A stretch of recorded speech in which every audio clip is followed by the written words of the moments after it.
Hello, this is Harry Paden.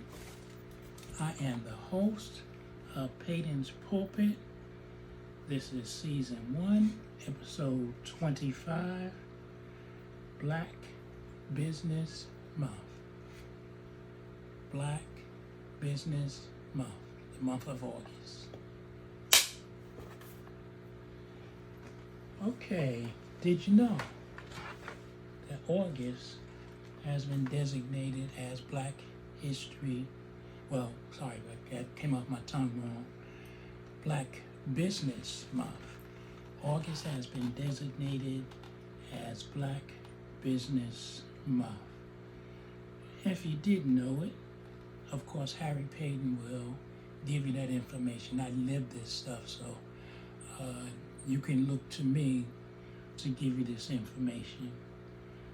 Again, the month of August represents national, across the nation, Black Business Month. This historic event provides a chance for consumers and proprietors to not only support Black businesses, which should be an everyday thing, that's just my humble opinion, but also provide them a platform to grow their enterprises and build wealth for current and future generations of African Americans. According to the 2018 data from the annual business survey and non-employee statistics by demographics, long title, there were more than 3.2 million Black-owned businesses employing over 1.18 million workers based on figures provided by the U.S. Small Business Administration. Some 19.4% of employers in firms in 2019 were of color owned. Some people call it minority. I don't use that word because I'm nothing minor about me, but of color owned, totaling about 1.1 million firms, 2.4 were Black owned. Okay, get them statistics out the way.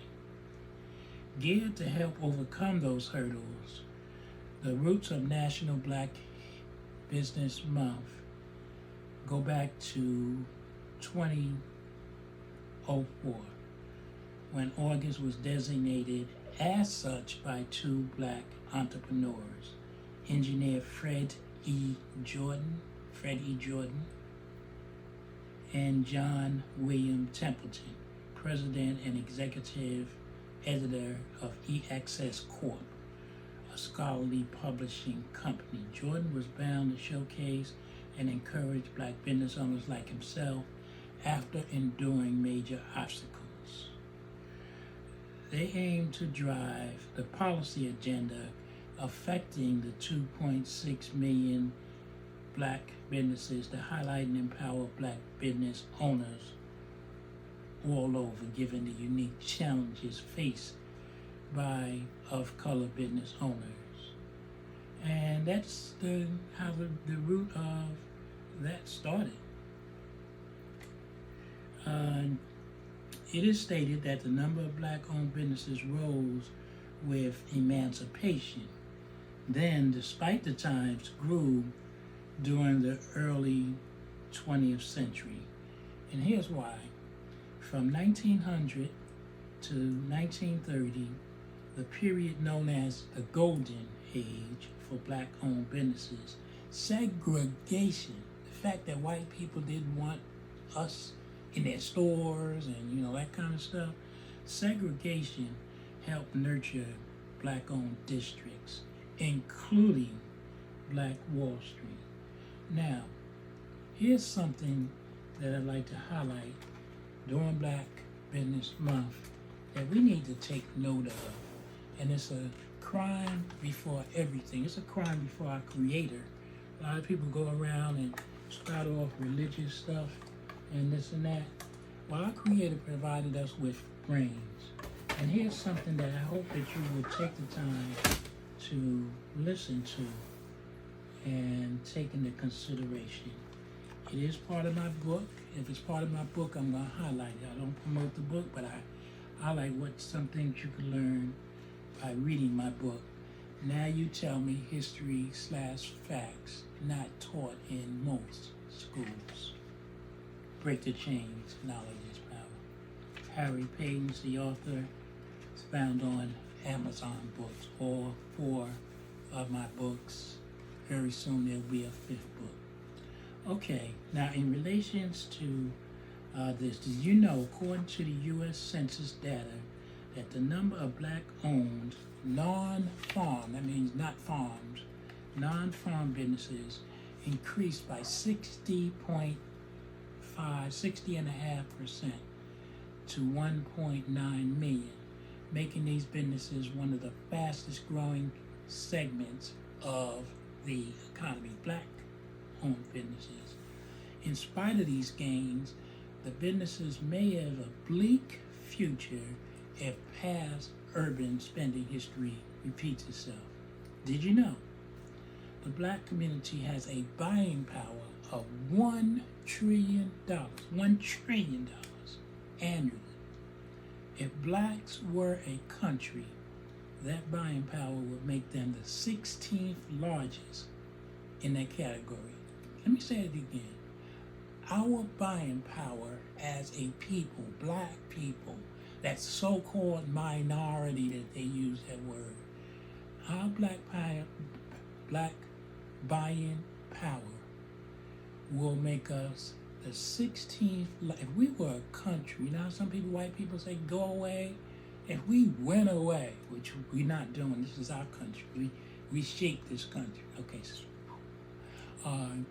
If we were a country, we would be the 16th richest country in that category. Black buying power exceeds, get this, Asians. It falls below our Hispanic brothers, and of course, whites.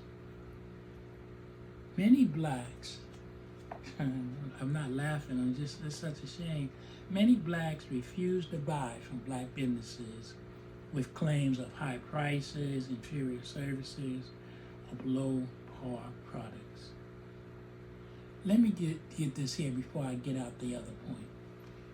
My pastor, Reverend Cornelius Wesley Martin, said that if white people went into a white business and stopped doing business with every white business that had high prices, inferior service, no business would be open.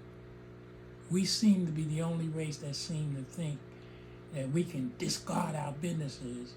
No. As a consumer, you work with that business to correct those deficits. That's what I do. White, black, Chinese, I don't care what business. I straighten them out. Oh, Lord, what a troubled people we sometimes are. Black businesses need your support. If they have high prices, it's probably because nobody comes in there. White people don't go in black businesses. Hispanic people don't go. And then black people had a nerve to say we don't support black businesses. Woosah. I had a lawyer friend, a major black lawyer firm. He said, Harry, it's hard out there. And this is a lawyer. He said, white people don't do business with us because we're black lawyers and they think we're inferior. And black people don't do business with us because we're black and they think we're inferior. Harry, it's hard out there. We have seen the enemy, and the enemy is us. That's a cartoon quote also in my book. I won't tell you who it's by, but you get the book, you'll find out. Anyway, why is that important about our black buying power? Well, according to the Washington, D.C. based research group, Harvest Institute, the black community's money circulates 0 to 1 time before leaving out. 0 to 1. It may not even stay enough. I mean, you get paid, go to Gucci. You get paid, you go to whatever the rest of them, because I don't buy that stuff, so I don't usually know the name. But 0 to 1 time before. Their survey also revealed that in the white community, the people that we say are oppressing us.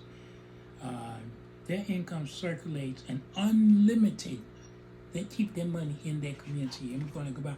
They'll go buy from someone else who happens to look like them, and their money continues to go. So that money that started in this store goes to that store, this store, that store, that unlimited. There's no limit how many times it may circulate.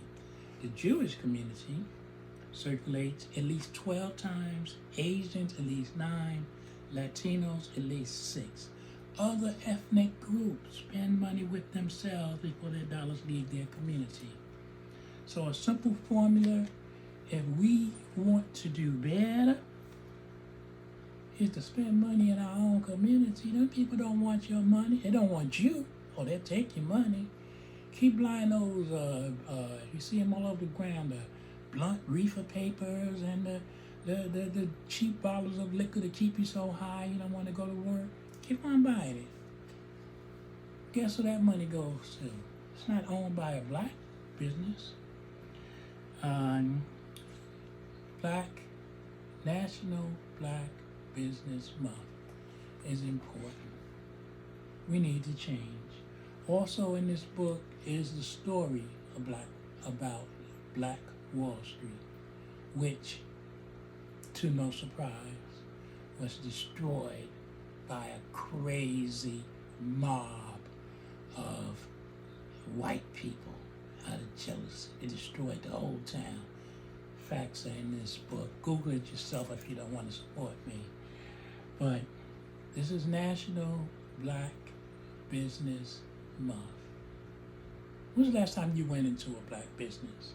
See, I can tell you that because I know the black businesses in my community. I try to do business with as many of them as I can. Some I can't. If they're a restaurant, they serve certain type food, I'm a finicky eater. Sometimes I can't go into that business, but I go into businesses that I can frequent. I can't save the world, but I can save some people. I much rather go into their businesses than others that don't like me. What about you? National Black Business Month, the month of August. If you didn't know, now you know. To God be the glory. Spend your money in your community. Spend your money in your community. Spend your money in your community. White people aren't our problem. We are our problem.